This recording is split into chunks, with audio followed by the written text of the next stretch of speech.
All right. Welcome, everybody, to this IELTS Expert online forum entitled Linguistics versus AI. And I have two really fantastic panelists with me. Gerold Schneider from the University of Zurich. He's also part of the Linguistic Research Infrastructure, LIRI. And I've also the pleasure as having with me Irina Nikishina. She's working in the Language Technology Group at the University of Hamburg. My name is Martin Schweinberger, and I'm moderating this event today. So just to give you a very short outline of what we are going to do, we'll focus on the implications and the relationship between linguistics and recent developments in computational linguistics, especially large language models, AI, ChatGPT, and basically think about how this will affect linguistics, if it will affect linguistics, how maybe linguists can profit from these developments, from large language models, not only quantitative linguists, but also maybe qualitative linguists, and also what potential issues there might be with large language models and AI. So welcome, everybody. And it's my pleasure to hand over to Gerold, who'd like to ask to introduce himself.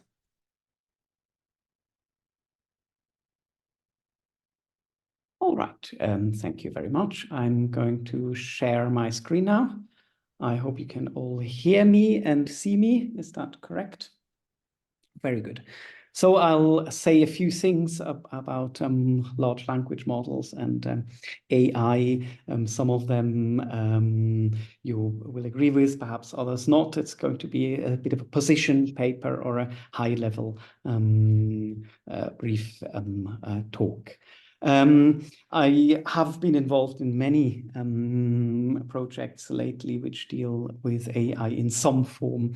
For instance, the provocative question, can ChatGPT pass the linguistics exams? I did that together with Patricia Ronan, and the answer is yes. Easily ChatGPT knows enough, even achieves an above average mark. Then we're developing a chatbot which helps pupils to learn English in an entertaining way. We also use a ChatGPT version as an artificial moderator for political discussions. So it's also supposed to encourage people to participate and perhaps ask a few critical questions. And then we have an project together with private industry where we detect the native language of cyber criminals. We do named entity recognition detection for the purpose of anonymization for a government agency. Then we have a project on hate speech detection, also partly together with a Swiss government agency. Sustainability in public procurement, that's a project which is going to start just now. So here we have enormous amounts of texts, procurement texts, and we want to find out whether sustainability has become more important. On the linguistic side, we want to, that's together with Stefanie Ebert and Stella Neumann, find out genres inside documents. So go down to perhaps the paragraph level or another level we don't know exactly yet. Then we do metaphor detection with distribution semantics.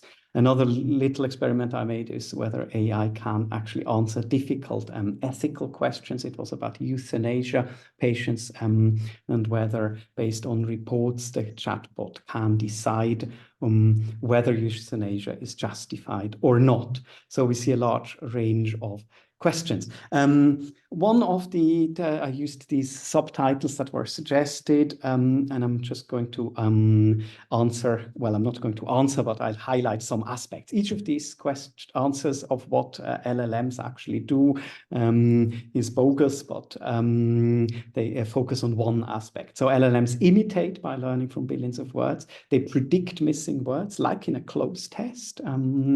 They are trained on the completely wrong task, namely next word prediction, but they learn so much about the world by doing so that they can then be used for very many other things. They use between 7 billion and 1,000 billion parameters, which is about the number of stars that we have in the Milky Way. They use advanced neural networks. They add the so-called attention mechanism to a purely sequence-based model, and this attention mechanism manages actually really to spot what's important across very long distances in the text by connecting everything just about to everything in a large context window, which of course leads to enormous search spaces. It soaks up the entire internet and learns from it, but then such a model also, you can't train this at home anymore. It consumes about 1,000 US households monthly electric consumption for a single new model. These models make mistakes, actually often different from humans, but they sort of generally reach about human level. Now, how does LLM, how do they affect linguistics? In many ways, for instance, take-home exams just become useless, more or less.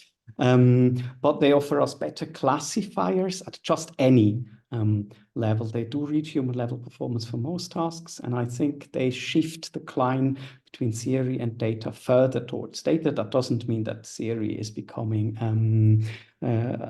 obsolete, but data is ever more important, and in this sense they also fulfill John Sinclair's vision on data-driven corpus linguistics. They do fill, I think that's one of the great things, really, the gap between human and automatic annotation, but as they do make errors, it also further stresses the importance of evaluation and also of inter-annotator agreement and also of interpretation, which of course is a human activity that needs to be done at the end, as always.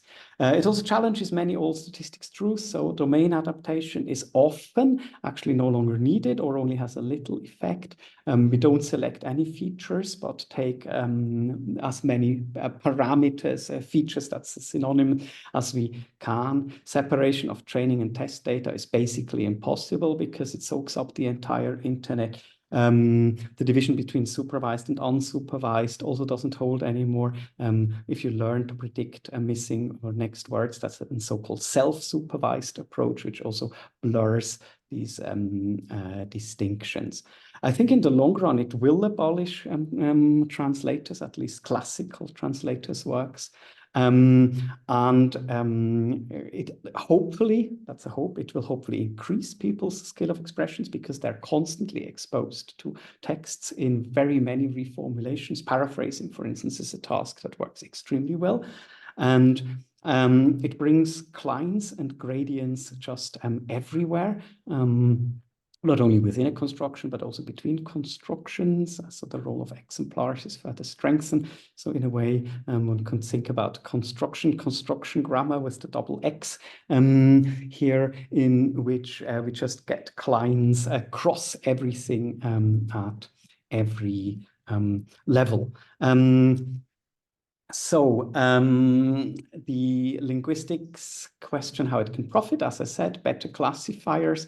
The R script you see there at the top is a call to an OpenAI model, so to a large language model. Actually, it's called OpenChat, which runs on your computer, and it works fairly well. And it's almost as good as ChatGPT 3.5, a little worse, but you can run this on your computer. And if you have a good computer, it's reasonably fast. I think we can have realistic alternation scenarios, new ways of looking at envelopes of variation by really doing paraphrasing. It offers a seamless integration of language structure and language use. I think we have the next cognitive turn coming, linguistics, data science, and cognitive science largely merged. That doesn't mean that you can do research from one angle or from another, but I think they very closely collaborate. There's going to be more multimodal, more multilingual research. I think there's a shift of focus more towards application discourse. I think that they offer new methods for detecting patterns, and so in a way, the patterns are the new theory. Of course, that doesn't replace the old theory, but that's really what these data-driven methods, generally, we know that already, good at. Discourse studies are turning much more quantitative and much closer to cognitive research. So the game of expectations and how they are fulfilled and what we find hard and easy to process. Stylistics can be used for author profiling, but also for measuring medical conditions, such as detection of early dementia, for therapeutical purposes, such as chatbots that help you. And I think there are great opportunities for language learning. On the one hand, language learning from a purely utilitarian perspective will perhaps be less needed because the translations are so good. But it's going to be much more fun, actually, learning language in a pseudo-embedded fashion. Then I already mentioned the helpers, advisors, tools for chatbots for every task. I think also really helping people, entertaining people. Here we're only at the beginning of a new wave, and I think we have clients of approaches in every level. I would also like to point out that there are many methods and that there's sort of a decline indeed of methods. I mean, what we know very well, document classification regression, which is fast and large scale and gives one an overview of features, for instance, of word features. If you do document classifications or whatever your features are, annotation is needed and the semantic detail is quite lousy. Then I like to use semantic maps, which give one a good overview. But they are hard to evaluate. They have limited semantic detail. BERT models, some of my colleagues say that BERT models are almost a bit outdated already. I do not necessarily agree because I think they already offer good semantic detail. One can very easily run them locally, but they are already black box methods because they do use a neural network and they're generally below human level. Then perhaps I go to the last line because this is what you all know, GPTs 3, 5, and 4, which offers excellent semantic detail, human level performance, can run chatbots, whatever we mentioned that. It's very much of a black box model, but, and this is a serious problem, they're really hard to run locally. Also for privacy reasons, you may not be able to send data to OpenAI. They do hallucinate, and in between, that's something that's where people also only start to realize now how also open models are starting to catch up a lot. Or Llama, for instance, with OpenChat. So that's a local version of Llama, which you can run quite easily locally if you have a reasonably strong computer. They have advanced semantic detail, take perhaps 2 to 5 seconds per decision, but they do still hallucinate more. So it sometimes deliver total nonsense than ChatGPT. One of the things that I think we also need to think about is really, what are models? These AI tools are more than ever black box models. They can hallucinate. That can, of course, be curbed partly with things like confidence scores and ensemble models. The link to significance testing is often unclear. I mean, in regression models, you have it, but in neural networks, you need to do significance testing separately. Typically, the carbon footprint is also something to be considered.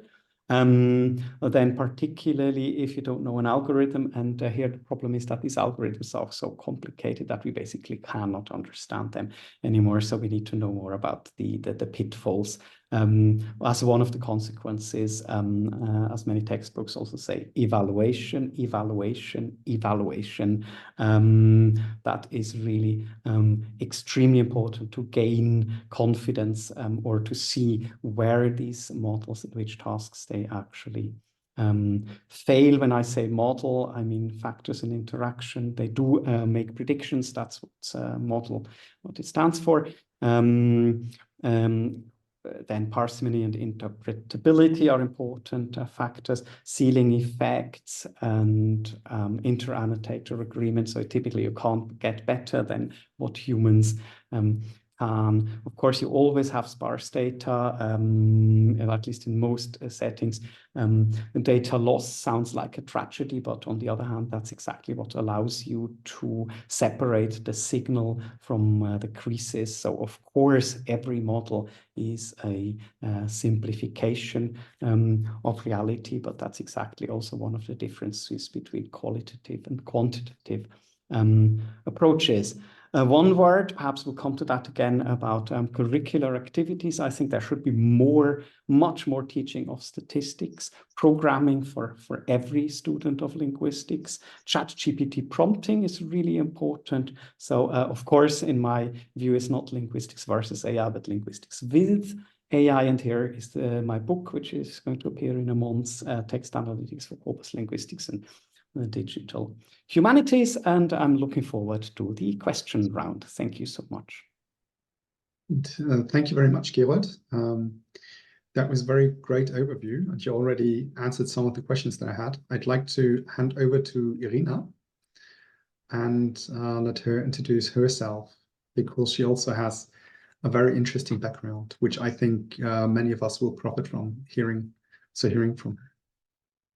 So just because I see the question in the chat, please ask questions later. We'll first have the introduction by the panelists, then 1 or 2 questions by me maybe, and then we'll open up to questions from the audience. Right. Yes. Can you hear me and see the slides properly? Everything's fine? Cool. So I can start. Hello, everyone. My name is Irina Nikishina. I'm a postdoc at Hamburg University, working in the language technology group under Chris Bimman's supervision. And a little bit more about my background. So when I was suggested to participate in this nice activity, I was thinking, yeah, that's my life, because I started my education as a linguist, and I was studying for theoretical and application linguistics. But the more I dived into this topic, the more I realized that I need a strong computer skills, that I need a strong programming skill, that I need to need to know a lot about databases, math, etc., etc. So I've started my education in fundamental and applied linguistics. Then I switched to computer science and was doing my PhD. I graduated in 2022, and now I'm a postdoc at Hamburg University. So I'm not, I'm a linguist here. So I was always thinking that I need to get rid of being a linguist, but now I think this is my power and your power as linguist as well. And I'll explain why. Let's start from the very beginning, during about like 2010, 13, when there were no large language models, and virtual theses, for example, of mine, was related to the language from one part, and for other part, we were trying to do some programming stuff. Like here, I was doing some social network analysis in literature, and the processing like tokenization, lemmatization, semantic parsing, all these words like lemmatization, semantic, and parsing should be known by every linguist. So kind of at this era, the relation between linguistics and NLP and AI was very tight. Then during my master's studies, I was participating in a project that was also related to linguistics. I was working on automatic direct speech tagging in Russian prose, and we developed a system that was not exactly a large language model. By that time, but there were still like small language models. But anyway, we tried to use some NLP applications. We tried to use some NLP tools to be able to solve linguistic tasks. And that was the main idea of my master studies, to be able to apply NLP and AI to the needs of linguistics. And my PhD thesis is also related to the linguistics, because I was working with the taxonomies. Probably you know that taxonomy is a graph structure where we have nodes that are words or synsets that have lemmas, and the relations between them are hypernym and hypernym. And it was always costed me a fortune to explain everyone who was in computer science what does it mean, because normally it was like, what is happening, who is the parent, who is the child, and it's really a disaster. Anyway, during my PhD thesis, I was trying to invent a method that would help linguists to automatically enrich the taxonomy. Imagine we have a new node. Here is me with my dog. Her name is Sota, state of the art. And she is a Caton de Tullard. And you know, in the WordNet, in the latest WordNet version, there is no Caton de Tullard in the taxonomy. So my task would be to understand to each part of the taxonomy, is it a toy dog? Is it a toy spaniel? Is it a Maltese or whatever? So the task is to automatically attach this new word, Caton de Tullard. But don't be afraid. The methods work pretty good, but in the very difficult cases, we will still need the linguist's help. So don't worry, we don't replace your work. Okay, what about now? And when the large language models arrived and when they were evolving, I realized that I dive more and more in this Hugging Face, Mistral, Stanford, Alpaca, Llama, and everything like that. And for me, it was a question like, where is linguistics there? And that's why I started to think what kind of projects I could do to connect linguistics and AI. And in this case, now I'm participating in the INAL project that work with indigenous Northern Eurasian languages. And I'm also part of a project that investigate the capabilities of large language models to explain grammar. But when I was also thinking about the relation between linguistics and AI, I've drawn this scheme.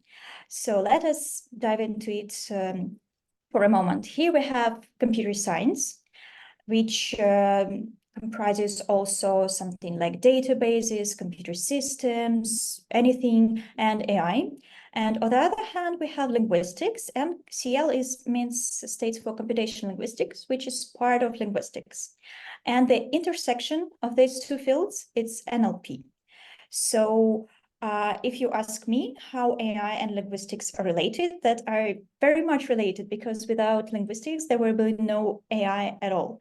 AI is a part of computer science, and when saying about machine learning and deep learning, artificial intelligence actually also is a larger field for ML and DL. At least this is my vision. At least this is something that I have found in different resources. If you have any questions or discussions, I would be very glad to answer and to have more conversation on this topic. But anyway, my vision on that without linguistics, there will be no AI at all. Moreover, I also think that now we only use the very small part of features, because I think the very key to AI, there is no like real AI nowadays. It's very limited, it hallucinates, there are like many disadvantages.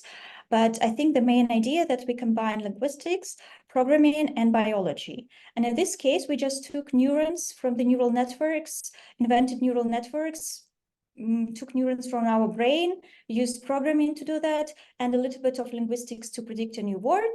And here we have AI. But let us think what we could do more if we also add some other features from linguistics and some other features from biology.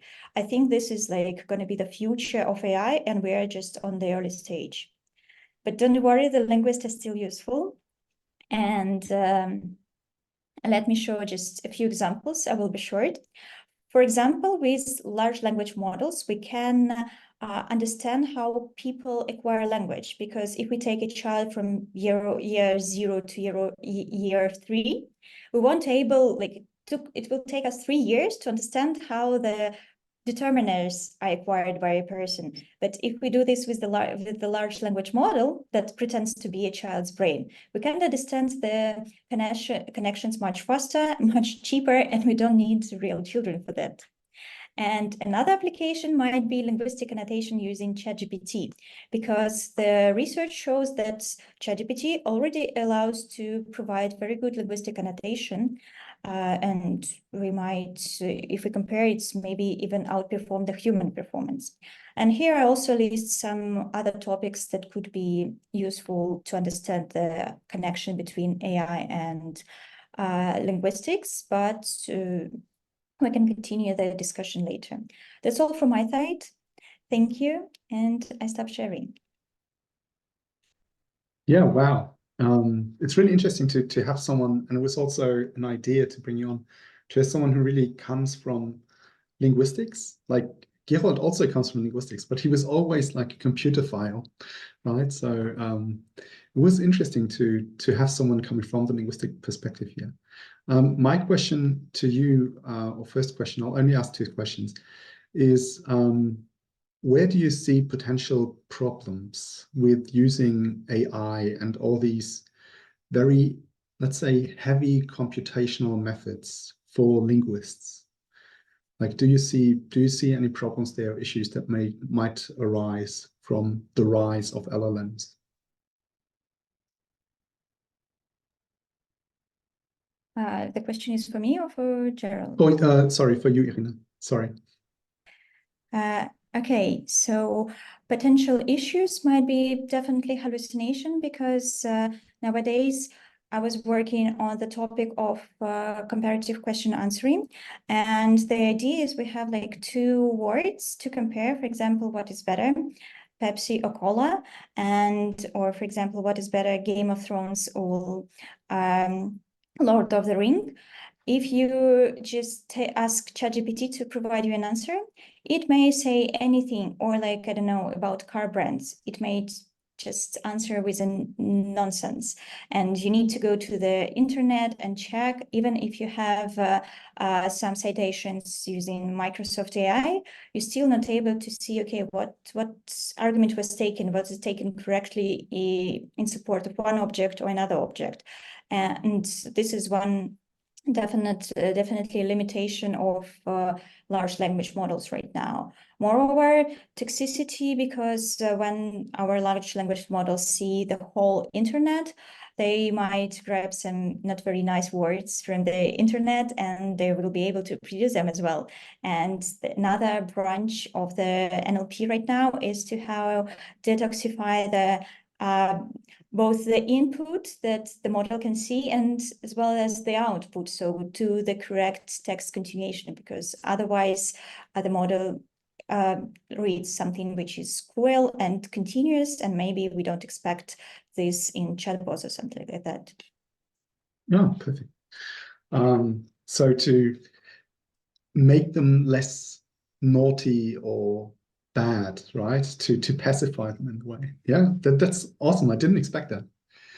Then I have a question for Gerold, right? Because you mentioned towards the end of your introduction that you would like everyone to learn programming, or that it's part of every course, right? So let me play devil's advocate, right? Is that really necessary? Doesn't that take away from linguistics, right? How would you respond to that? Right. So first, I agree, and these the problems that were mentioned, hallucinations first and foremost, and also perhaps I would like to add that the contamination of automatically generated content onto the internet, which is then also used in the training loop back. Of course, that waters down semantics potentially. Now, as for programming, on the one hand, one of the things that actually ChatGPT can do best is write programs. It's an enormous help for coding, and of course, you can then further edit that. But so actually, for learning to program, these are also good helpers. Secondly, the libraries that are now around, including AI libraries, are now so powerful. I mean, on one of my last slides where I showed just a little bit of code, which then connects one to a version of ChatGPT that runs locally. So in that sense, it has also become a bit easier. And also through prompting, and I think prompting is something that has been important and that will even become more important. Some people also say that prompting will at some stage also largely replace fine-tuning, because the context that is taken into consideration is now so large that if you really carefully explain what you actually want to find and give loads of examples, so instead of a few shot model, you have your examples all in the prompting. That is, of course, an activity which has actually more to do with literature even than with programming. But in that sense, perhaps we could even say that the gap between programming language and natural language is also filling a bit or becoming less steep, because you can formulate with natural language what you want, and ChatGPT writes code for you, or with prompting. And of course, you have to prepare your prompt in a very structured way. And if you use natural language in a very structured fashion, then you are actually already writing some form of pseudocode. So in that sense, I think it's not that the non-programming linguist is lost. Rather, they're in a way also given another chance. Of course, that's only a partial answer, but while programming neural networks, for instance, a couple of years ago was, I think, more difficult than it now is to profit from the large language models, be that BERT models or transformers. So seeing literary studies as the study of promptings is awesome. I'd like to, before we move on to the Q&A from the audience, let me just share my screen real quick, because I'd like to, need to get rid of this here. And now I can't, because it's all in the way. All right. So before we move on to the Q&A, I'd just like to highlight that there's the IELTS Summer School 2024, which is entitled Englishes as Moving Target, Exploring Online Data and Online Processing. It will run from July 22nd to July 27, 2024. It's hosted by the Department of English at the University of Freiburg. Very beautiful there. It's organized by our current IELTS president, Bernd Kortmann, and the registration has been opened since October 1 last year. So if you're still keen, we still have available spots. So please check out the IELTS Summer School website. You can find it by the IELTS website, and you also find a short introduction video to the summer school on the IELTS YouTube channel. All right, I'll stop the recording now, and then I'll hand over to the audience to do this job for me and ask you questions. Thanks so much so far.